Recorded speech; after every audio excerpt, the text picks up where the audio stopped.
Hi, welcome to this tutorial on how to do a two-box effect using Effects Dissolve.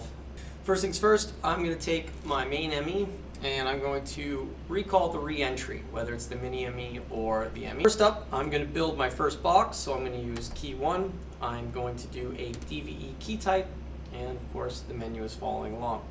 I'll pick one of my server channels, I guess, cut it on air, and then make sure that the DV is highlighted so that the menu is following and not going to server control. Now I'm going to copy this key to make my life easier. So I hold down the key that I want to copy to, which is key 2.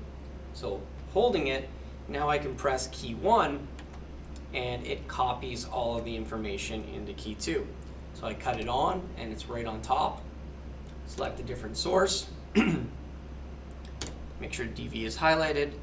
And now I'm going to slide it over.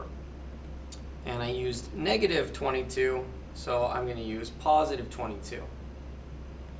And I can dial it in nicely here, or I can go into the GUI, click on the pop-up, and I could have dialed in that 22 and hit enter. So now they're in the middle and they're touching. So obviously I'm going to move them a little bit further apart. So maybe I'll go with 25, which means I'm going to go back over to key 1, and I'll make that negative 25. Or like I said, I could just open this up, went 25, negative, enter for the exact value. Now, I'm going to use the memory keypad here, show how to use it here, as well as we'll show how to use it in the global area as well. So I hit store so that my attribute system will go to, will follow in Live Assist, and because I'm getting ready to store. Now I can press the bank, select my bank, so now I'm on bank 90 because I want to store in the 90s. Now, because this is the 2-box back, I'm going to use memory 92. And because I always want to use Effects Dissolve, I want to make sure to highlight Effects Dissolve as the type of recall that I want it to do. So Effects Dissolve it is. And I'm going to set my Effects Dissolve rate and 30. Okay, well, we'll leave it at 30, I guess. And now I'm going to go ahead and store that to 92. I would press enter. Now, just before pressing enter, we want to make sure that the rest of our attributes all make sense.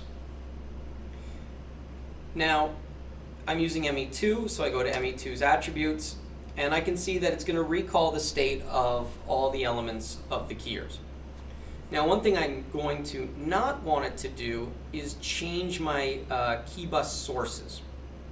And this way, we can change what source is in a key bus and recall the memory. So I'm going to undo these two so that they won't recall. So now that's done, I'm going to go ahead and press enter to store it. And so now that it's stored, not only does it light up on the panel that there is a memory stored in that register, but also you can see in the Live Assist GUI that it filled it in with orange, or that it has a location. And anytime down here in the lower right hand side, there is a legend that will explain what each item is. We've got our 2-box. And so if we want to be able to slide them in and out and have that kind of slide effect, now we want to bring one of the boxes forward and move one off to the side. So normally I'm going to take key 2 and I'm going to push key 2 off to the side. And again, keeping track of the position.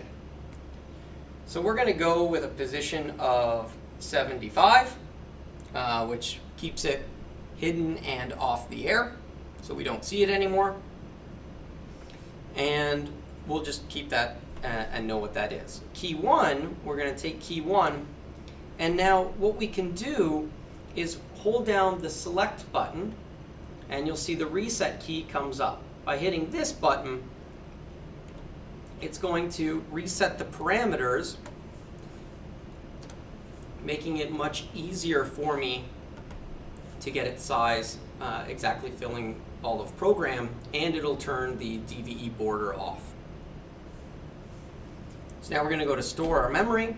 Our attributes are maintained from the last one that we stored, so we're going to go ahead and store number 1. And we're going to hit enter, and it's stored.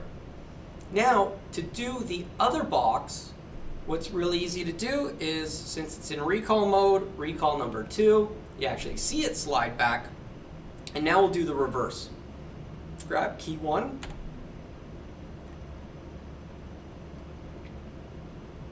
and make it -75.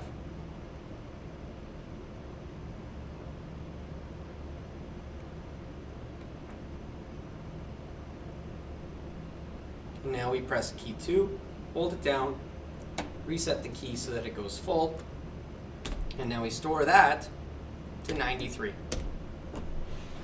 And so now, when we recall the memories, 92, 91, it goes full. And now, while key 2 is off air, we can change its source and put in something else. And then when we reveal it, that source goes full. Maybe it would have helped if we picked something else. Now key 1's off air, so key 1, I'll change that to something else.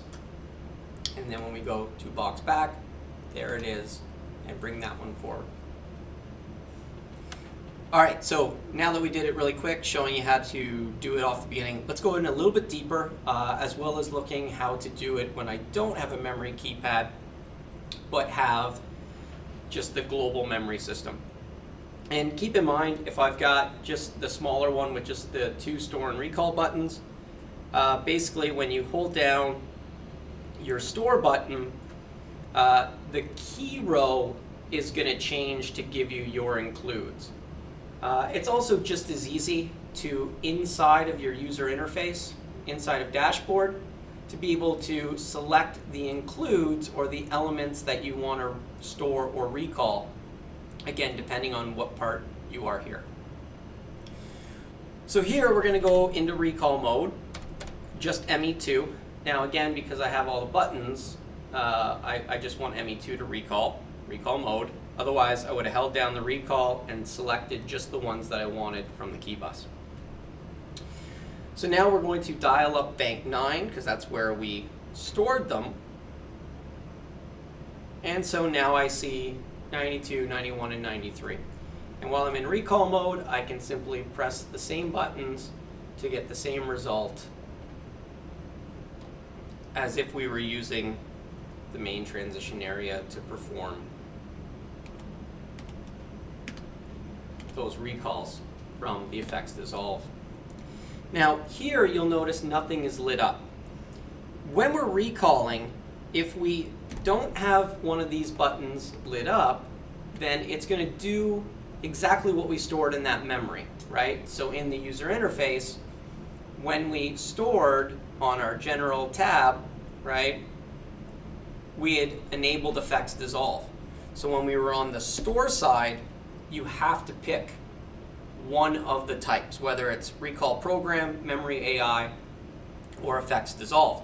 But when we're recalling, it can be unlit, meaning I'm not overriding and forcing it. So when we look in the GUI, we can see that we can set up what our default is of how we want the memory to recall. And that allows the system, so the global system is following along with this button that says do what the memory's told it. And right away, you can access all of these attributes can be accessed through the menu panel UI as well. And the first thing that you'll come up with is the recall mode, which here says memory because it is matching the user interface. And by user interface, I refer to dashboard. So now, if I wanted to force it that instead of getting a slide up, I just wanted it to cut, I could use the program mode and hit program, and now it's going to cut up, cut back, because I overrode the memory. So this is why when we're setting up our recall side, it's very important to utilize all of your attributes in a memory, the orange state. it'll ensure that whatever we do on the store side will carry through. And that way, only the elements that we need to recall with each individual memory will recall. So here in the general attributes, I'm making sure not to move the camera, and I'm also making sure not to change my media stores because in these memories, I don't need that. But I wanted to force effects dissolve mode and set the duration of the dissolve. Now, each ME or mini ME has its own properties as well. And so here, we left everything the same. So it'll set up the next trans area for us, exactly how it was when we stored it, whatever wipe or transition we chose, it'll all be there. It'll make sure to recall the background and preset buses, as well as the pattern key if you're doing a pattern wash. With each keyer, you can decide whether or not it recalls the source, so the bus, the activity, meaning forcing the state as it was when you stored the memory, the key type, which is important to us, DVE, and any mask settings that we had. And so these have all been stored exactly how we wanted them to make that 2-box work the way we want, which is the ability to slide boxes forward, be able to have a different source in the keyer, so that when we reveal that other source, it's present, and then be able to transition up to that source. So from the upper panel, it works in that same way. If I'm storing a memory, right, I'm able to define the recall mode that I want it to use. So when I go to the store page, the first page is being able to pick my bank. So I can dial up with a knob the bank and use these as individuals for picking the memory. And when I store that memory, it will store instantly on top. So we'll just store to 99 so we can see it, and there it goes, stores into 99. Unlike the keypads that have an enter button for confirming the register, you get it with a single button press above. It's now bounced out to recall mode, so again, we can recall our effects, including the one that we had just stored, which had essentially the equivalent of memory number 1.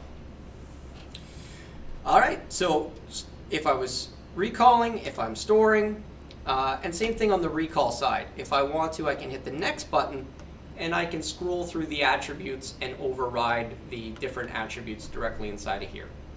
However, using dashboard, it's a lot easier to be able to mark your includes and be able to set any of your overrides that you would like to enable when you're performing those memory recalls. You can even see here that we can perform the memory recall right from in dashboard. So if I go to bank 9, I've got memory mode. Well, now I'm able to perform those memory recalls right inside of dashboard, recall my effect. And if I wanted to override it, I'd be able to say the mode, so I could cut in and cut between, or go back to memory mode and let it do it how we stored it. Thanks again for watching, and have a great day.